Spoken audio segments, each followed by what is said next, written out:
अगर किसी ने आपको रिजेक्ट किया है या किसी ने आपके प्यार को ठुकराया है तो इस वीडियो को देख लेना, क्योंकि आज की इस वीडियो से काफ़ी कुछ सीख कर आप जाओगे। नमस्कार दोस्तों, मैं हूँ श्रावण और आप देख रहे हो श्रावण की बातें।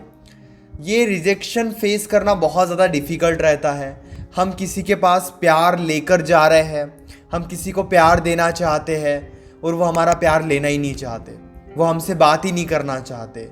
हम उनकी वैल्यू करते हैं, उनके आसपास रहने की कोशिश करते हैं, उनके साथ रहने की कोशिश करते हैं, लेकिन नहीं, वो हमारे प्यार को एक्सेप्ट नहीं करते हैं। अब ये क्या हो सकता है ना कि शुरुआत में ही किसी ने आपको रिजेक्ट कर दिया है। आपने किसी को प्रपोज किया, आप किसी से प्यार कर रहे थे और आपने अपनी दिल की बात उनको बताई और उन्होंने शुरुआत में ही आपको कह दिया कि नहीं जी, हमसे नहीं हो पाएगा। तो ऐसे लोग तो भी थोड़े अच्छे रहते हैं, थोड़े नहीं बहुत अच्छे रहते हैं, क्योंकि उन्होंने आपको अंधेरे में नहीं रखा, उन्होंने आपको शुरुआत में ही बता दिया। लेकिन कुछ लोग ऐसे होते हैं ना जो प्यार करते हैं 6-7 महीने तक, 1 साल तक, 2 महीने तक, और 2 महीनों के बाद या फिर 1 साल के बाद वो ड्रामा करने लगते हैं कि नहीं, हम तो नहीं रह पा रहे आपके साथ, हम नहीं रह सकते आपके साथ, फिर वो छोड़कर चले जाते हैं। यानी कि उन्होंने आपके साथ टाइम स्पेंड किया, उन्होंने वादे किए, उन्होंने बहुत ज़्यादा दुनिया के सपने दिखाए आपको, और फिर उन्होंने आपको रिजेक्ट कर दिया जब आपका रिलेशनशिप सीरियस हो रहा था तब। अब यहाँ पर भी एक समझदारी वाली बात क्या हो सकती है कि आपने उनके साथ टाइम स्पेंड करना स्टार्ट किया और उनको ये समझ में आ रहा है कि वो आपके साथ अच्छे से नहीं रह सकते, आपकी और उनकी दोनों की वाइब्स काफ़ी अलग है। तो अगर वो बहुत अच्छे से बता रहे हैं आपको कि नहीं, वो आपके जैसे नहीं है, या फिर आप एक दूसरे के साथ उतना स्ट्रॉन्ग बॉन्ड नहीं बना सकते हो, एक स्ट्रॉन्ग रिलेशनशिप बिल्ड नहीं कर सकते हो, वहाँ पे भी चलो ठीक है कि उन्होंने रिलेशनशिप में सीरियसनेस आने ही नहीं दी, पहले ही क्लियर कर दिया कि वो आपके साथ नहीं रह पा रहे हैं। लेकिन अगर किसी ने आपके प्यार को ठुकराया है, किसी ने झूठ बोला है, सपने दिखाए हैं और फिर आपको रिजेक्ट कर दिया है, वहाँ पर आप क्या कर सकते हो? शुरुआत की सिचुएशन में, यानी कि जिसने शुरुआत में आपको रिजेक्ट कर दिया, वहाँ पे आप एक्सेप्ट करो, आगे बढ़ने की कोशिश करो, क्योंकि वही ज़रूरी है। लेकिन हम कब फंसते हैं? जब हमारे मन में उनके लिए बहुत ज़्यादा प्यार रहता है, हमारे मन में उनके लिए बहुत ज़्यादा केयर रहती है और वो हमें रिजेक्ट कर देते हैं। तो यहाँ पे ना एक तरीका क्या होता है, एक सिचुएशन को आप समझने की कोशिश करना कि वो आपको रिजेक्ट भी कर रहे हैं, वो आपको ये भी कह रहे हैं कि वो आपके साथ नहीं रह सकते, वो नहीं रह पाएंगे, और वो आपके साथ रह भी रहे हैं। यानी कि वो आपको छोड़ भी नहीं रहे हैं, वो आपसे दूर भी नहीं जा रहे हैं, वो आपसे बात भी करते हैं और वो आपको रिजेक्ट भी कर रहे हैं। तो इस सिचुएशन में आप ये बात समझने की कोशिश करो कि आपको यहाँ पे बेवकूफ़ बनाया जा रहा है। यहाँ पे आपकी इमोशंस की, आपकी फीलिंग्स की कोई वैल्यू नहीं हो रही है, वो केवल अपनी इमोशंस की, अपने फीलिंग्स के बारे में सोच रहे हैं। तो यहाँ पे आपको ही समझदार बनना होगा। अगर वो आपको रिजेक्ट भी कर रहे हैं, वो ये भी कह रहे हैं कि वो आपके साथ नहीं रहना चाहते हैं और वो रह भी रहे हैं, तो यहाँ पे आपको खुद एक स्ट्रॉन्ग डिसीजन लेना होगा कि आप उनके साथ ऐसे नहीं रह सकते। यानी कि वो पहले आपको साइड करे, इससे पहले आपको उन्हें साइड कर देना चाहिए। लेकिन इससे पहले भी आप एफर्ट्स डाल के देखो, समझाने की कोशिश करो, धीरे धीरे थोड़ा बहुत खुद को बदलने की कोशिश करो, खुद को बेस्ट बनाओ, सही तरीके से प्यार करो, उनके सामने अच्छा बनो। लेकिन वो फिर भी यही बात करते हैं कि नहीं, मैं रह ही नहीं पाऊँगा तुम्हारे साथ, मैं तो फ्यूचर में रह ही नहीं सकता, मैं तो दूसरा रिलेशनशिप देख रहा हूँ, मैं तो दूसरी गर्लफ्रेंड या फिर दूसरा बॉयफ्रेंड देख रहा हूँ। और वो आपको भी कांटेक्ट में रख रहे हैं, खुद कॉल मैसेजेस कर देते हैं। तो यहाँ पे आपको स्ट्रांगली कांटेक्ट को ब्रेक करना होगा खुद के साइड से, ताकि उन्हें एहसास हो कि वो आपके साथ गलत कर रहे थे, ताकि उन्हें ये बातें समझ में आए। नहीं तो एक दिन क्या होगा, वो आपके बिना रहना सीख जाएंगे और फिर वो आपको दूर कर देंगे। वो खुद के बारे में सोच रहे हैं, वरना जिसे सच में आपके साथ रहना नहीं होता ना, वो डायरेक्टली चले जाता है। लेकिन वो खुद को अभी शांत कर रहे हैं। इसीलिए कई बार रिलेशनशिप में ऐसी सिचुएशन बन जाती है जहाँ पे हमारा पार्टनर हमें रिजेक्ट भी करता है लेकिन छोड़ कर भी नहीं जाता है। क्यों? क्योंकि वो हमारे बिना जीना सीख रहे हैं। कल को चल के जब उनको ये महसूस होगा, उनको ये एहसास होगा कि वो आपके बिना रहना जानते हैं, तो वो आपको छोड़ देंगे।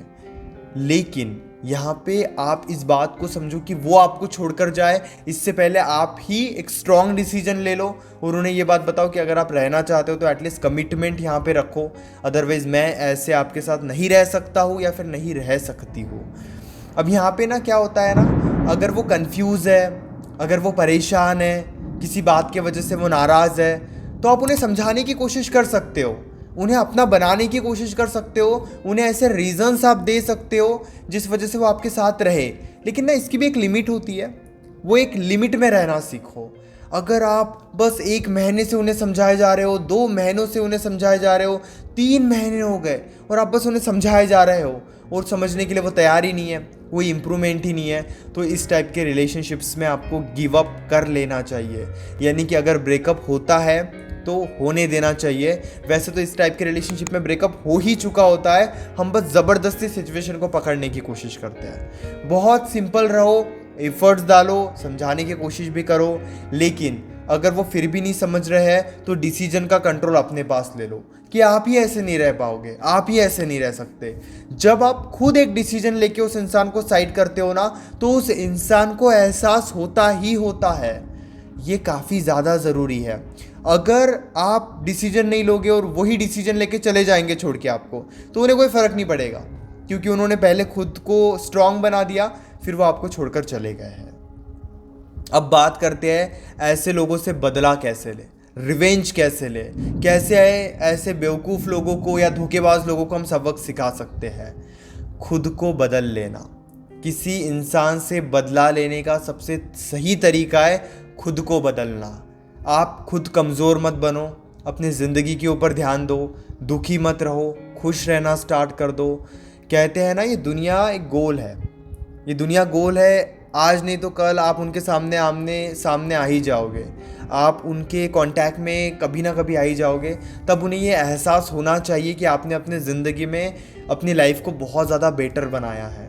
और ये बहुत ही बड़ी सच्चाई है कि अगर आप खुद को बदल लेते हो और ये बदलाव वो अगर देखते हैं तो उनको एहसास होगा, और वो नहीं भी देखते हैं तो आपकी ज़िंदगी बदल जाएगी। इसीलिए यहाँ पे सबसे ज़्यादा ज़रूरी क्या है? खुद को बदलना। सबसे ज़्यादा ज़रूरी क्या है? इस रिजेक्शन को एक्सेप्ट करना। उन्होंने आपको ठुकरा दिया है तो उनके लिए रो मत, परेशान मत रहो, उनके पीछे मत जाओ, क्योंकि जब भी कोई हमें रिजेक्ट करता है और हम उनके सामने रोते हैं, परेशान हो जाते हैं, दुखी हो जाते हैं, तो उन्हें लगता है कि उन्होंने बहुत सही किया है आपको रिजेक्ट करके। इसीलिए कभी भी बहुत ज़्यादा प्रेशराइज्ड करके किसी को अपना बनाने की कोशिश मत करो। बहुत ज़्यादा क्लियर रहो कि अगर किसी ने पूरे तरीके से आपको छोड़ दिया है तो उन्हें जाकर आप उनके सामने रोकर उन्हें समझाओगे कि मैं तो बहुत ज़्यादा प्यार करता हूँ आपसे, बहुत ज़्यादा प्यार करती हूँ आपसे, तो उन्हें यही लगेगा कि उन्होंने बिल्कुल सही किया आपको छोड़ के, उन्होंने बहुत सही डिसीजन लिया आपको छोड़ के। उन्हें ये नहीं लगना चाहिए, उन्हें भी पछतावा होना चाहिए, उनके मन में भी ये बात रहनी चाहिए कि कहीं उन्होंने गलत तो नहीं किया आपको छोड़ के। और आप ये मत सोचो कि अगर उन्होंने आपको रिजेक्ट किया या उन्होंने आपको ठुकरा दिया तो आप प्यार के लायक ही नहीं हो। यहाँ पे आपकी अटैचमेंट के वजह से आप दुखी हो, वरना प्यार भी हमें उस इंसान से होता है जिनसे हम प्यार करते हैं और वो हमसे प्यार करते हैं। दुख से हमें केवल अटैचमेंट होती है, प्यार की हमें आदत नहीं लगती। वो तो एक खूबसूरत एहसास है, आदत हमें लगती है दुख से, नफ़रत से। इसलिए इस बात को समझने की कोशिश करो। खुद को कमज़ोर बना के किसी इंसान को आप अपना नहीं बना सकते, और ये बहुत बड़ी सच्चाई है। आज के टाइम पे यही सबसे बड़ी हम गलती करते भी है, वो हमें ठुकराते चले जाते हैं और हर दिन हम उनके पीछे चले जाते हैं। इसीलिए स्ट्रॉन्ग डिसीजन लो, एक समय तक एफर्ट्स डालो। मैंने वीडियोस बनाई है कि आप रिलेशनशिप को ठीक करने की कैसे कोशिश कर सकते हो, लेकिन एक टाइम के बाद आपको स्ट्रॉन्ग डिसीजन लेना ही होगा, नहीं तो वो आपके पीछे कभी नहीं आने वाले। उम्मीद करता हूँ वीडियो अच्छी लगी होगी। मन में अभी भी कोई डाउट है तो डायरेक्टली आप 9834250097 इस नंबर पर मुझे मैसेज कर सकते हो, और इसी तरीके के अमेजिंग वीडियोस देखने के लिए चैनल को आप सब्सक्राइब कर सकते हो।